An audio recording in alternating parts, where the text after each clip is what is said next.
এখানে আছে দেশি রুই মাছ, আলু, এখানে আছে মশলার মধ্যে লঙ্কা বাটা, কাঁচা লঙ্কা বাটা, আদা বাটা, জিরে বাটা, টমেটো, পাকা টমেটো, ধনে পাতা, আর ওখানে ফোড়নের জন্য তেজপাতা নিয়ে আছে আর জিরে আছে।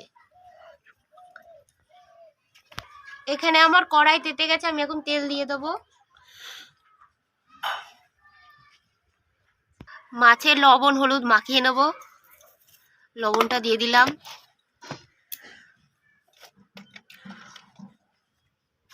হলুদ গুঁড়ো দিয়ে দিলাম।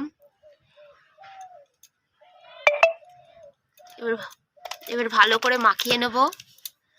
ওদিকে আমার কড়াইতে তেল গরম হয়ে গেছে।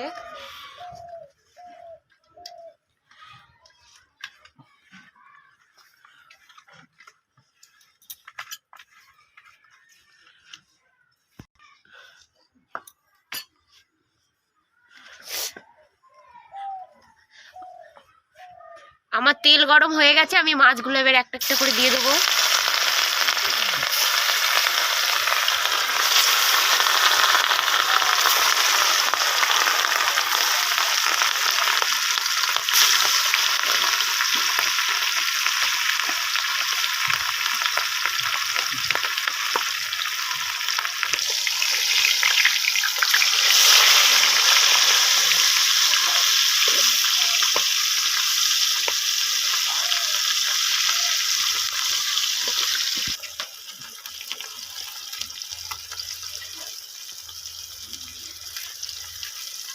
আমার মাছগুলো লাল লাল করে ভাজা হয়ে গেছে, আমি এবার তুলে নেব।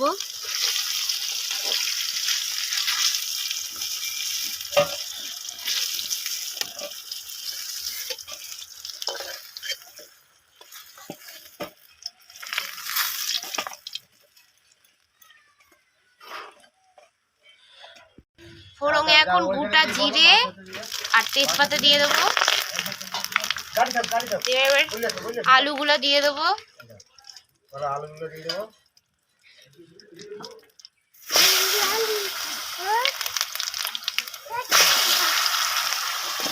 আলুগুলো লাল লাল করে ভেজে নেব।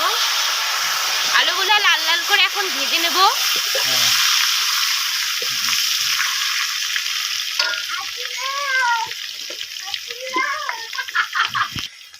আমার আলুগুলো লাল লাল করে ভাজা হয়ে গেছে, এবার হলুদ গুঁড়ো দিয়ে দিলাম।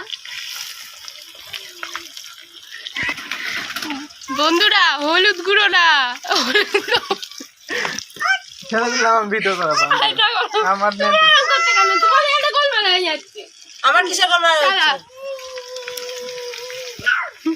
জিরে বাটা। তোমার চাইছে ভাই ছেলে নিয়ে চলে এসছে, কি নিয়ে আসছে মারো।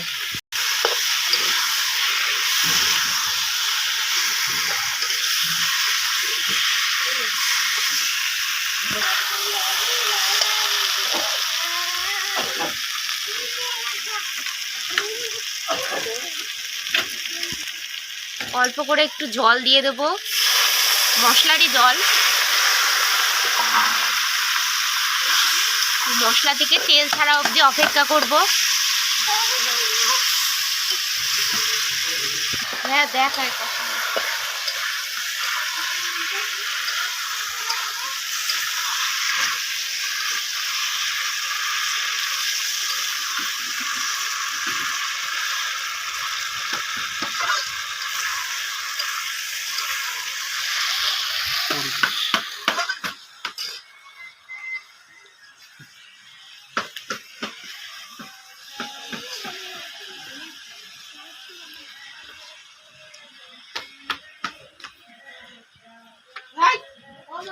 মাছের মতো তরকারি থেকে চলে এসছে।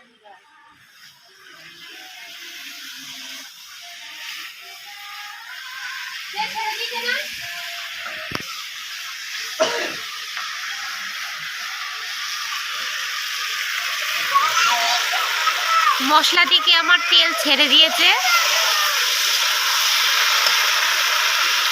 আমি এবার জল দিয়ে দেবো পরিমাণ মতন।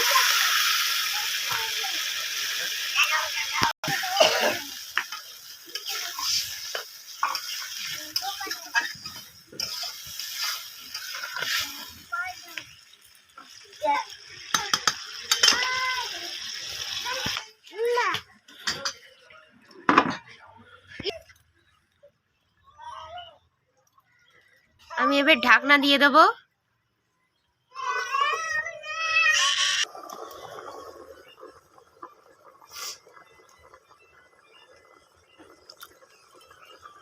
এখন ঢাকনাটা খুলে নেব।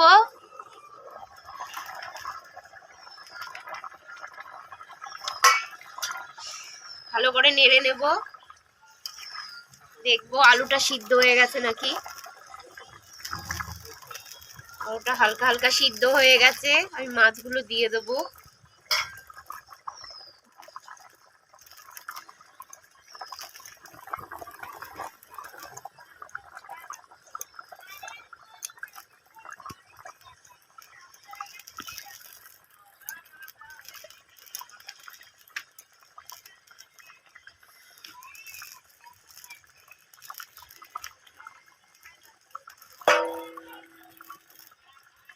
মাছগুলো আমার সব দেওয়া হয়ে গেছে, আমি আর একটু ফোটাবো।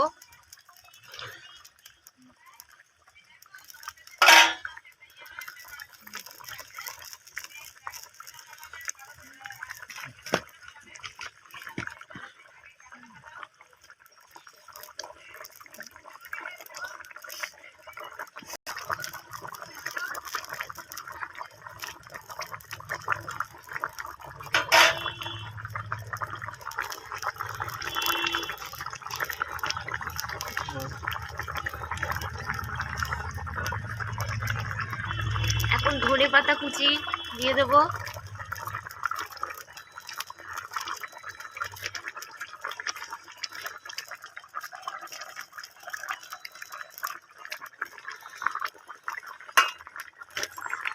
ভাজা জিরের গুঁড়ো দিয়ে দেবো। আমি কিন্তু এই দেশি রুই মাছের ঝোলে আমি কিন্তু পেঁয়াজ দিইনি বন্ধুরা। আদা জিরে বাটা দিয়ে আমি মাছের ঝোলটা করলাম। নামানোর সময় ভাজা জিরের গুঁড়ো দিয়েছি আর ধনে পাতা দিয়েছি বন্ধুরা। আর এই রান্নাটা আপনারা বাড়িতে ট্রাই করে দেখবেন, খুব সুন্দর খেতে লাগে। আমার মতন করে দেখবেন।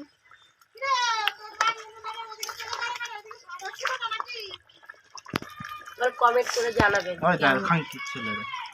আমি বলছি আমার এখন রুই মাছের ঝোল রেডি হয়ে গেছে, আমি নামিয়ে নিচ্ছি। এই যে আমার দেশি রুই মাছের ঝোল রেডি। আপনারা বন্ধুরা বাড়িতে ট্রাই করে দেখবেন, এই রান্নাটা খুব সুন্দর খেতে লাগে। কমেন্ট করে জানাবেন কীরকম হয়। আর আমার চ্যানেলের নাম village food kitchen, please subscribe করে দিন।